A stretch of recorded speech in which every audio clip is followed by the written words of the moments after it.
Non mais tu vois, quand j'ai emménagé dans cet appart, dès que j'ai vu le balcon, je me suis dit c'est mort. Tous les matins, je bois mon café peinard dessus, assis au frais à regarder les gens qui partent un peu plus tôt que moi au boulot. Et alors, tu l'as fait? Y a pas qu'un peu, je l'ai fait. Je t'assure mon pote, boire son café sur un balcon, c'était vraiment le petit plaisir du matin.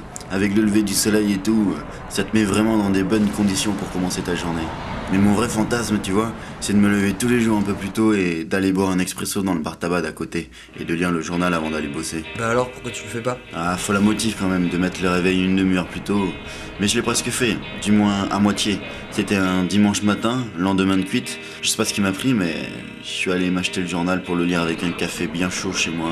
Je me suis calé sur le canapé et là, mon gars. Sur le canapé, je croyais que tu voulais le prendre sur le balcon. Ouais, enfin, là il faisait trop froid donc. Ah bon.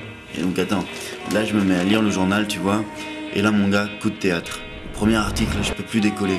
Moi qui étais pas du tout informé de l'actualité, je me suis pris une claque là. J'étais horrifié. Que des putains de mauvaises nouvelles. Les guerres, les morts, les meurtres, les grèves, le chômage, la pauvreté, la misère, les procès, Sarko, que des mots à la con. République, retraite, engagement, décote, parlement, ministre social, lutte, négociation, nucléaire, détournement, polémique, génocide, inflation, redevance, terrorisme, cannibalisme. Enfin bref, j'étais à 200 lieues de m'imaginer tout ce merdier. Je t'assure, c'est la merde, putain. Tu vois, je me sentais comme écrasé par tout un système. C'était comme cette sensation de lorsque t'es dans un sous-sol et que tous les sons paraissent sourds, que t'as cette impression que si tu tapes un peu trop fort sur les piliers ou sur les murs, tous les étages au-dessus vont s'écraser sur toi, qui, au milieu de toute cette masse, n'est qu'un minuscule poids de 65 kilos. Je me sentais comme coincé entre deux planches confronté à mon pauvre destin.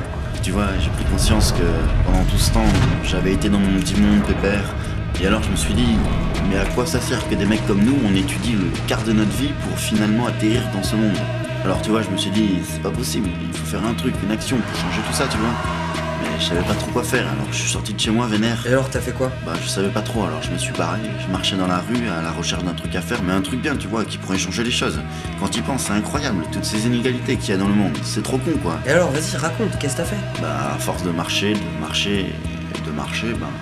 bah je suis rentré chez moi parce que j'avais rien trouvé à faire et puis voilà quoi. Ah ouais, et t'as fait quoi alors après? Bah j'ai maté la télé, je suis revenu dans mon petit monde à moi quoi, plus cool, moins stressant et plus pépère.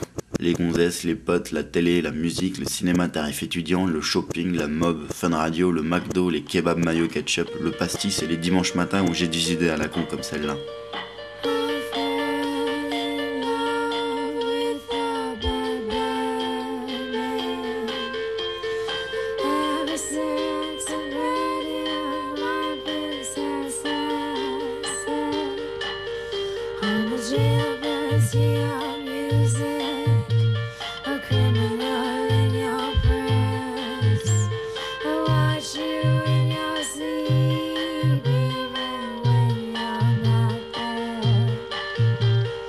Rain